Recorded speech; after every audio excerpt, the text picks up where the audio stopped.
Madame, vous êtes aussi une canaliote? Moi, je suis une canaliote, oui, une ancienne canaliote. Je crois savoir que votre père était pilote. Est-ce que vous pouvez nous expliquer comment il est devenu pilote, hein? Comment est-ce que votre père a été pilote? Mon père, d'abord, était dans la marine royale. C'est qu'il a entendu qu'il y avait une vie très belle dans la zone du canal. Et il y avait les pilotes étaient très bien payés là-bas. En 48 et 49, 500 livres égyptiens ou 400 livres égyptiens, c'est comme 400 000 maintenant. Alors, il a dit, ah, OK, oui, je veux essayer. D'abord, c'est une nouvelle vie dont il a beaucoup entendu. Alors, il demandait au roi, est-ce que je peux quitter pour joindre, pour être pilote au canal de Suez? Le roi était un peu fâché, alors il a dit, mais vous allez quitter mon service? Mon père, alors, et c'était difficile d'être confronté le roi. Alors, il lui a dit, mais il n'y a pas beaucoup d'Égyptiens là-bas, il y a peut-être très peu d'Égyptiens là-bas. Alors, quand on crée une communauté égyptienne avec les Français, les Anglais, alors c'est quelque chose de bien dans une zone où personne ne connaît les Égyptiens là-bas, où il n'y avait pas du tout des pilotes. Enfin, il lui a permis d'aller. Il a été dans l'année, je crois que c'était dans l'année 48 ou 49, il a joint le canal. D'abord, au début, ils l'ont un peu rejeté. Rejeté au début, il y avait oui, des tensions. Il y avait oui, parce que toute la communauté était française, anglaise, c'était tous des étrangers, il n'y avait pas des Égyptiens. Je crois que le premier Égyptien qui a joint le canal de Suez, c'était pilote Zacharias Sadr. C'était, le père de Yahya. Il était le premier. Mon père a été un des premiers aussi. C'était peut-être le second, le troisième pilote égyptien. Il a été avec un autre pilote qui s'appelait Mahmoud Metwali. Ils ont été le même jour. Ils ont été à Suez. Ils ont choisi Suez pour vivre là-bas. Alors, Suez était à Portofik. C'est la ville de Suez, mais où il y avait les maisons du canal et l'administration du canal, c'était à Portofik. Alors, on a commencé à Portofik. On peut revenir à ça, c'est dire qu'il a été un peu rejeté au départ. Il a été rejeté. Il vous a raconté un peu des difficultés? Oui, bien sûr, les Français et les Anglais, ils ont dit, alors, ils regardaient les Égyptiens un peu comme, enfin, il n'y en a pas digne de vivre avec eux. Alors, quand ils ont vu que les Égyptiens étaient d'un un certain niveau d'éducation et un certain niveau social qui était très bien, alors ils ont commencé à les accepter et à les associer dans leur vie. Par exemple, dans les réunions qui étaient au cercle, à la plage, un peu des invitations, mais ils ont commencé à accepter d'avoir des Égyptiens avec eux dans la zone du canal. Et est-ce qu'il y a des petites anecdotes que votre père avait pu vous dire, hein, soit du rejet, soit au contraire de cette acceptation?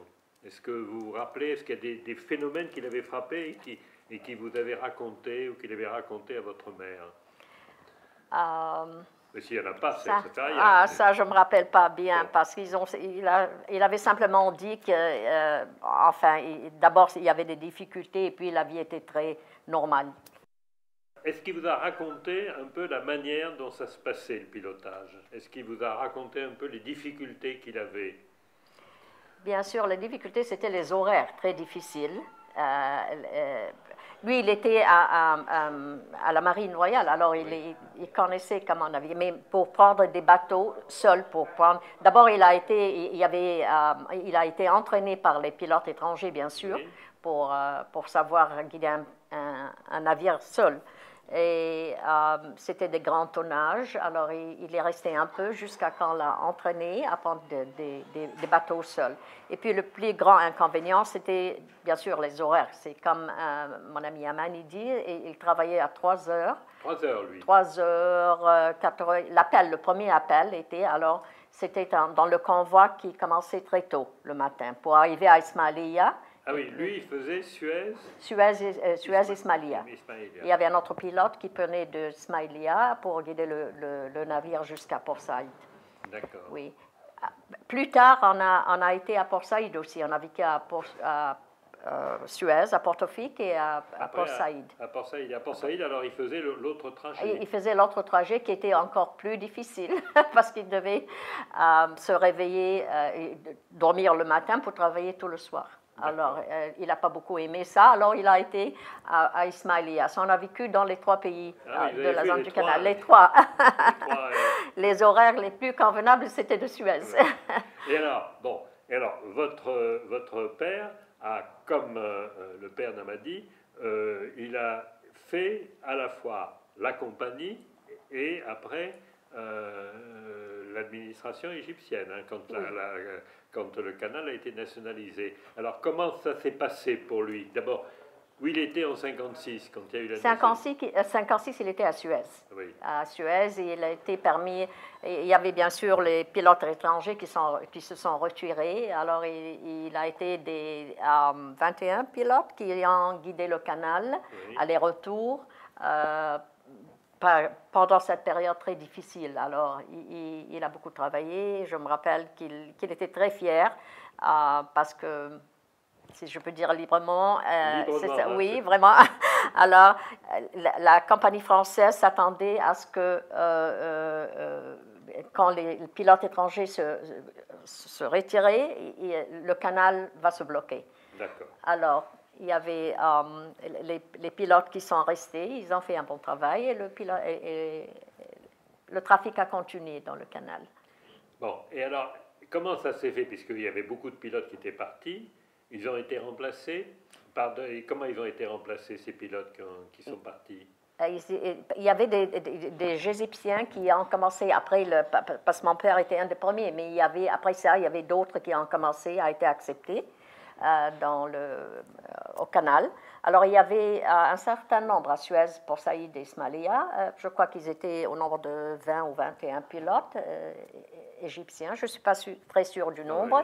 Oui, mais ils prenaient le navire, le bateau de Suez, Ismailia, Port Saïd, le même pilote. Ah, le même pilote, c'est oui. Ça, il y avait un changement. Et puis, ils faisaient le retour aussi. Ah là là, c'était très lourd. C'était très lourd, c'était beaucoup de travail, oui. Ah oui. Oui, oui. Et ils ont été honorés pour ça. Il y a l'été passé, cet été-là, ils ont été honorés pour ça et on a pris, après 51 ans, ou je ne sais pas plus maintenant, ils ont été honorés pour ça par le ministère d'éducation égyptien. Ah bon, d'accord, oui, très bien, c'est bien. Et il y a eu d'autres pilotes qui sont, donc il y a les Égyptiens.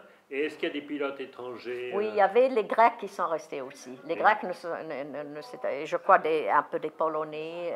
Il y a des pilotes qui sont arrivés Non, qui sont restés, qui ne se sont pas retirés avec les autres. Oui. Oui, il y avait des pilotes. Je crois la majorité des pilotes qui se sont retirés du canal en 1956, c'était les Français et les Anglais. D'accord. Ils sont restés les pilotes égyptiens, évidemment, oui, et les pilotes non français et anglais. Non français. Et est-ce qu'il y a de nouveaux pilotes étrangers qui sont venus? Après 1956? Oui. Après 1956, la marine égyptienne a commencé à envoyer des naval officers pour travailler là-bas, pour travailler au canal. Oui, ils étaient entraînés par les anciens pilotes, bien sûr, mais ils ont continué. Oui. Et moi, mon mari aussi a été un pilote Votre mari a été aussi un pilote? Oui, un pilote aussi au canal. Mais ça, c'était après 1977. Non, mais quand même, ça vaut la peine, même si on arrête vers les années 80. Alors, j'ai vu avant et après. Alors, est-ce que, si vous le permettez, on peut demander quelques mots sur votre mari? Est-ce que, par exemple, qu'est-ce qui a changé entre le travail de votre père et nouvelle génération le travail de votre mari? Est-ce qu'on peut le... C'était toujours un travail difficile. Les horaires étaient les mêmes. Et puis le nombre des navires, bien sûr, avait beaucoup augmenté, oui. Et puis le tonnage aussi avait beaucoup augmenté. Il y avait un peu de technologie qui n'existait pas d'abord dans les navires, les computers et tout ça. Alors, il devait prendre un training très intensif. Excusez-moi si j'emploie un peu des termes anglais. C'est du franglais. Ça, c'est franc. Et puis, dans ce temps-ci aussi, mon père était retourné. On lui a demandé de revenir en 77 pour administrer le canal, qui est comme agent principal. Agent principal. Il était à Port Saïd, agent principal, et le papa de Mani était à Suez. Ah oui. Alors, après avoir terminé leur vie comme pilote, après 77, ils sont retournés de nouveau au canal pour faire un travail administratif. Je me rappelle bien que mon père donnait des penalties qu'il appelait des love letters et mon mari était un qui toujours dit « Mais parle à ton père !» Il ne faut pas qu'il soit si dur avec nous. Je ne veux pas être indiscret, mais est-ce que vous pensez que le fait d'avoir épousé un pilote, il y a un rapport avec le travail de votre père? Je plaisante un petit peu. Non, bien sûr, non, mais moi, j'étais supposée, depuis que j'étais jeune fille, et je vivais toujours dans la zone du canal avec mon père, j'avais beaucoup de prétendants de pilotes. Mais mon père avait dit non. Alors, on a été, après 67, on était à Alexandrie, on a vécu un peu à Alexandrie. Et j'ai rencontré mon mari qui était un officier de marine aussi. Alors on a recommencé de nouveau la même histoire. La même histoire.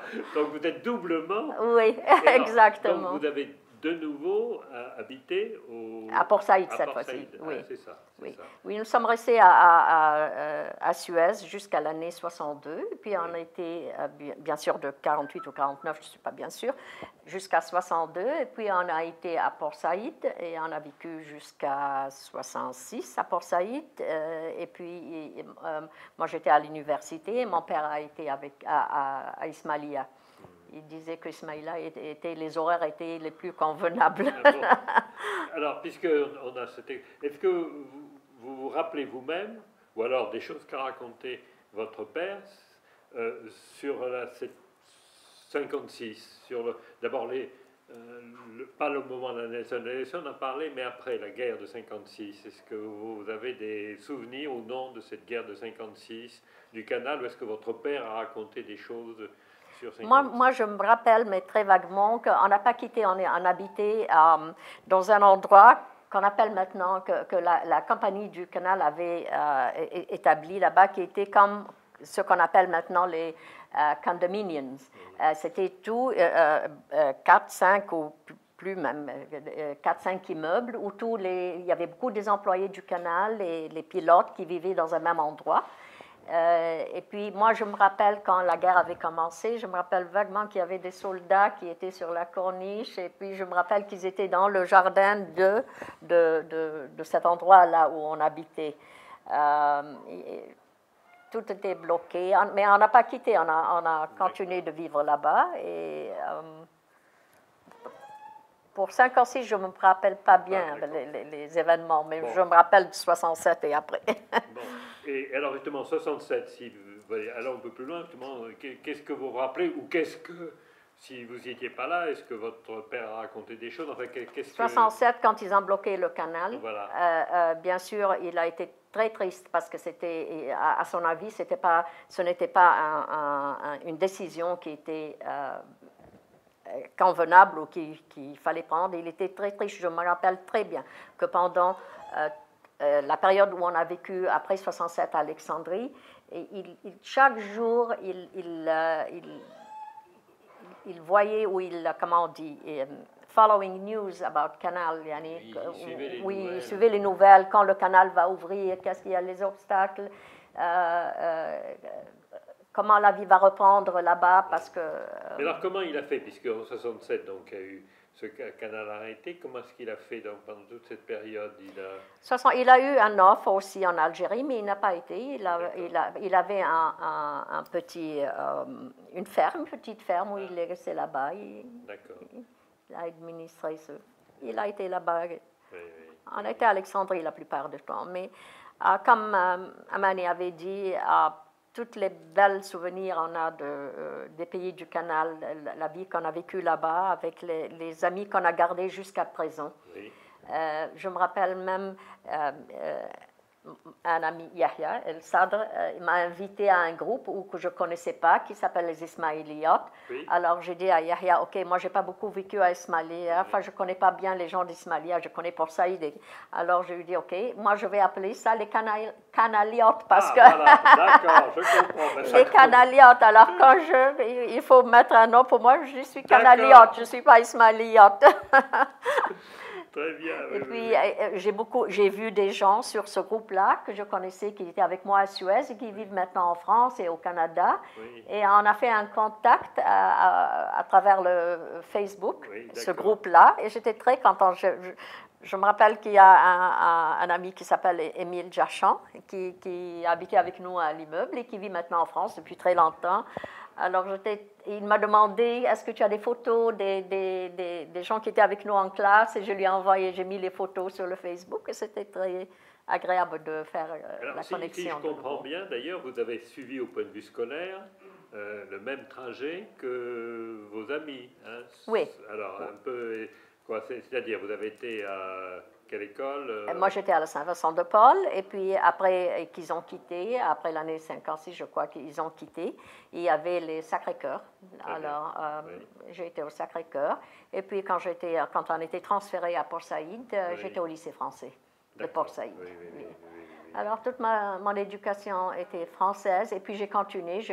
Dans la faculté, c'était French Literature, la littérature française, mais j'ai travaillé avec les Américains, pas avec les Français. C'était très récemment. Je me rappelle très bien quand j'ai travaillé avec les Français. Le français avait changé. Le français même était, pour moi, ce n'était pas le français classique que j'avais appris à l'école. Alors je disais toujours, je suis dans une banque française, est-ce qu'on peut parler français, pas anglais? Alors, je disais, OK, on parle français. Quand il commençait à parler français, je dis, OK, back to English. Tellement il parle vite, maintenant, ce n'est pas le français que je connais.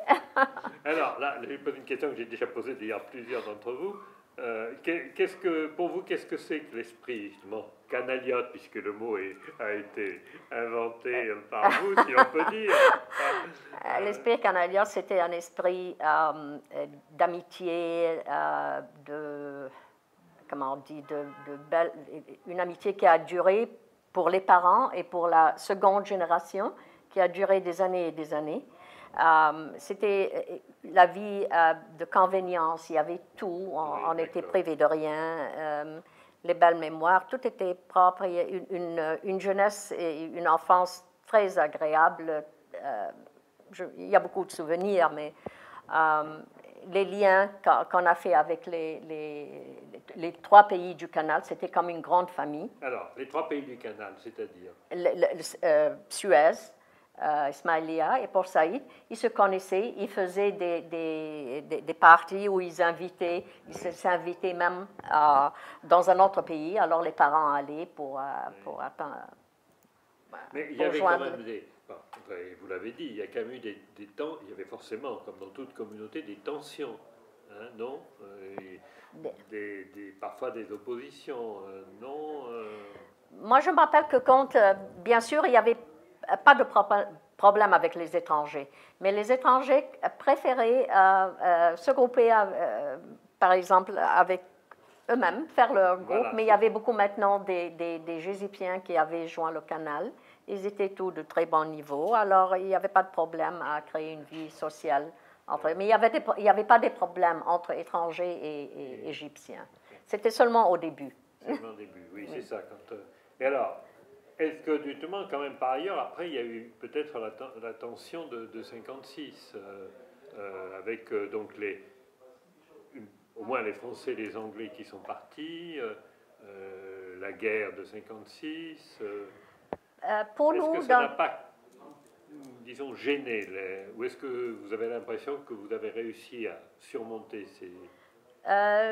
Non, nous, les gens du canal ou les habitants du canal, je ne crois pas, parce qu'ils ont été élevés tout avec les Français et puis ils ont été exposés à l'éducation française et anglaise. Alors, ça a été en nous, ça n'a pas changé. Il n'y avait pas des obstacles. Pour nous, il n'y avait pas, surtout les jeunes gens, il n'y avait pas des obstacles entre Français, Égyptiens et Français. On n'a pas gardé rancune contre les Français. Non, pas du tout. On va revenir sur la question de ce climat, de cet esprit canal. Alors d'abord, les enfants, donc, ça a commencé par les enfants. Les enfants, finalement, se côtoyaient, français, égyptiens, ça facilitait les choses, et autres nationalités. Oui. Mais bien sûr, après 56, parce qu'avant 56, je ne me rappelle plus, j'étais trop petite. Trop petite, alors je ne me rappelle pas les filles des pilotes étrangers, oui. Mais je sais que mon père, ils étaient toujours invités dans les occasions spéciales qui se passaient au Cercle La Voile avec toute l'autre communauté étrangère, il n'y avait pas de problème. Ils ont, how do you say, they melted together, ils ont été, ils ont vécu ensemble en paix. Alors c'était une vie très paisible, il n'y avait pas de problème. Je peux dire que la nouvelle génération qui a été élevée tous ensemble ont vécu très en paix, les étrangers et les Égyptiens. Ils étaient dans les mêmes écoles, la même plage, le même cercle, les mêmes cinémas. Alors, on revient à une autre question, donc c'est, est-ce qu'on peut parler d'une culture du canal? Est-ce que, par exemple, le fait de voir passer des navires chinois, russes, anglais, français, américains, est-ce que, disons, ça a développé votre imaginaire? Oui, c'est une question un peu... Oui, non, pas du tout, parce que bien sûr, pour nous, il n'y avait pas le fanatisme d'être égyptien. Alors, on était exposé à à d'autres cultures, surtout dans la zone du canal. On était exposé à vivre avec des étrangers, à voir les navires étrangers passer, à entendre nos pères raconter des histoires sur ce qui se passait, bien sûr. Je me rappelle, moi, une fois, mon père disait qu'il avait pris il y avait deux navires chinois qui étaient à peu près les mêmes noms, qui étaient comme twin navires. Oui. Et alors, il a été dirigé dans le navire qui devait passer second à l'autre. Oui. Et le pilote chinois, il riait quand ils ont commencé à traverser le canal. Alors mon père était un peu surpris, il a dit qu'est-ce qui se passe? Alors il a dit parce que moi j'avais un pari avec l'autre qui va passer d'abord. Oui. Et il a pris le navire qui devait passer second, alors il l'a pris par mistake, alors, par erreur, oui. Autre que ça. Donc, il y a un mot qui définit ce que vous avez dit, et au bon sens du terme, c'est que vous aviez un esprit du monde, cosmopolite. Cosmopolitain. Surtout que pour aller en Europe, il y avait toujours la compagnie du canal, nous faisait ça très facile. Alors, pendant les vacances d'été, moi je me rappelle que j'étais à Aix-les-Bains, dans un home là-bas avec Madame Saint-Pierre, je me rappelle très bien du nom, et on allait toujours en Europe, il faisait ça très facile parce qu'il payait, la compagnie payait oui.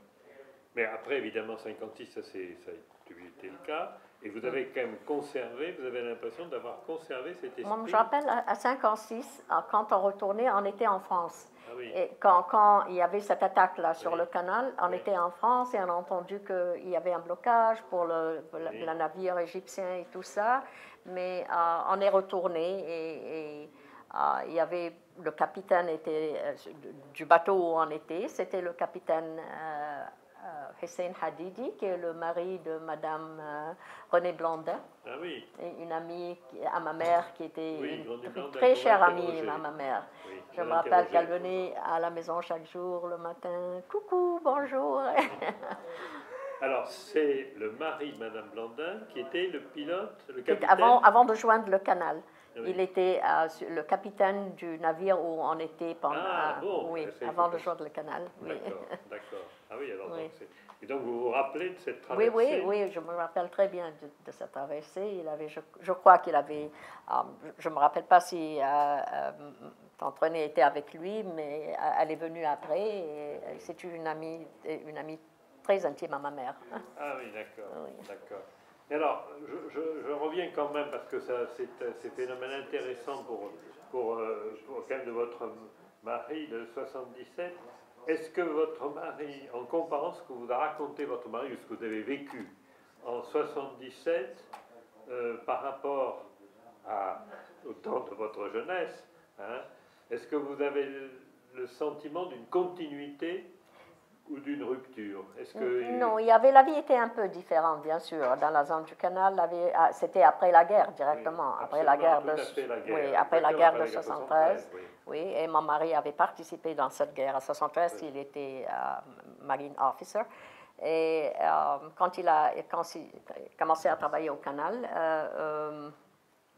je me rappelle la vie, il y avait beaucoup de, comment on dit, après la guerre, il y a toujours les ruines de la guerre. Les ruines de la guerre. Oui. Les ruines de la guerre. Et moi, je voulais toujours aller. Je me rappelle que j'étais à Portafique une fois et j'étais très déçue. Je n'ai pas reconnu la ville. J'étais très déçue. J'ai décidé de ne pas le voir. J'ai préféré garder les souvenirs d'enfance là-bas. Mais la vie, bien sûr, avait changé un peu. Port Saïd a commencé à être une free zone. C'était une vie un peu. Les bâtiments n'étaient pas les mêmes, les facilités n'étaient pas les mêmes. C'était un peu différent. Mais c'était toujours une vie calme et pas la même. Une vie où vous voyez le monde, passer le monde devant vous. Bien sûr, oui. Et moi aussi, je travaillais dans le shipping quand j'étais dans la banque et je travaillais dans le shipping. J'avais les grands shipping accounts. Alors, toujours, j'étais en contact avec le canal. Oui. Et est-ce que vous pensez que c'est cette vue du monde à travers le canal qui a fait que vous avez continué, en quelque sorte, dans vos études, dans votre intérêt, à travailler dans le monde, en quelque sorte? Bien sûr. Quand on commence, dès la jeunesse, d'être exposé à une vie cosmopolitaine, il faut dire, parce que on voyait de toutes les nationalités dans les pays du canal et on voyait les navires qui étaient de toutes nationalités. On entendait mon père raconter des histoires, par exemple, avec les capitaines allemands, ou je me rappelle, une fois, il lui a demandé, c'était le premier Grundig, le recording. Il lui a donné un cadeau. Alors, il racontait toujours, il y en a toutes on était exposé à toutes les nationalités, des histoires internationales. On partait en Europe toujours, alors il n'y avait pas cette idée. Et alors, parce que, évidemment, les pilotes se parlaient avec le capitaine. Ils étaient à côté du capitaine et ils parlaient avec lui. Ils parlaient quoi, en anglais, en anglais, en général? Oui, mon père connaissait bien l'anglais. Oui, ça. Et ça se passait en anglais, les conversations. Oui, parce que c'était la langue du travail, je crois. Oui, la langue du travail. C'est ça, c'est ça. Et votre père avait plaisir à vous raconter quelques anecdotes. Il racontait toujours, comme je dis à Mani, pour le manger parfois, qui n'était pas très, surtout avec les Chinois. Et même mon mari racontait ça. Ça n'a pas changé. Ça n'a pas beaucoup changé. Ça ne change pas. À chaque fois, les pilotes voient la nourriture passer, la nourriture du monde. Oui, bien sûr.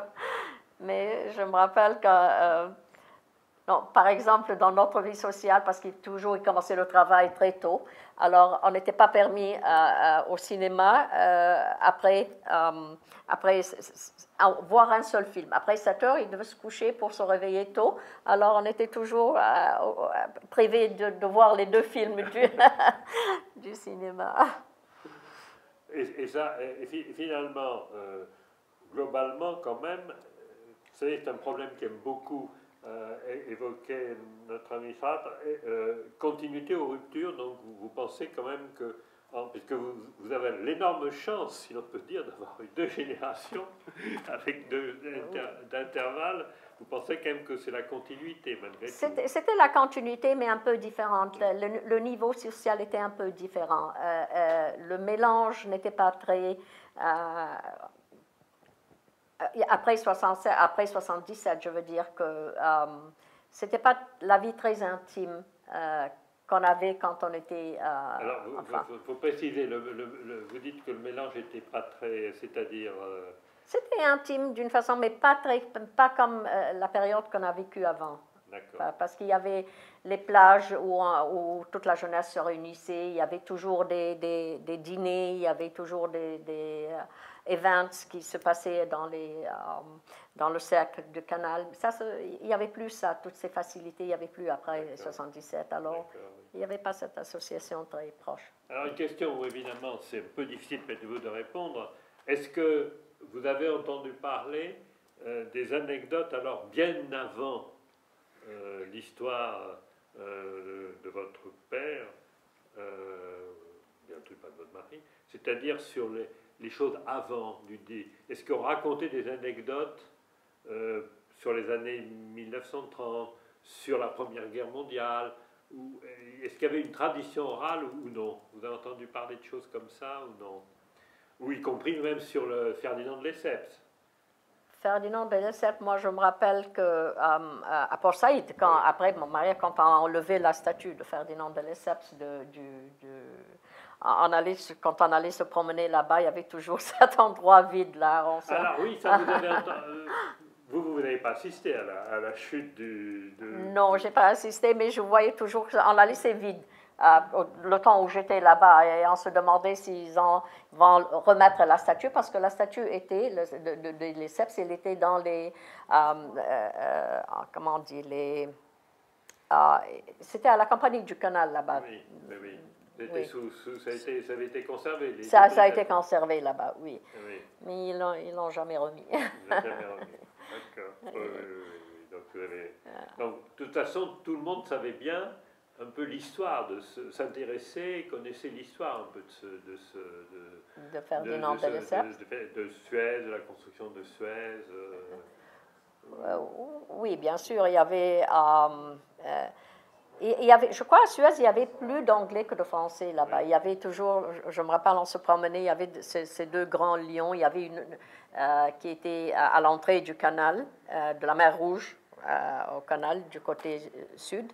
Et il y avait une autre très ancienne maison, comme mon père disait, que c'était depuis les Anglais, les premiers Anglais qui se sont installés là-bas à Suez.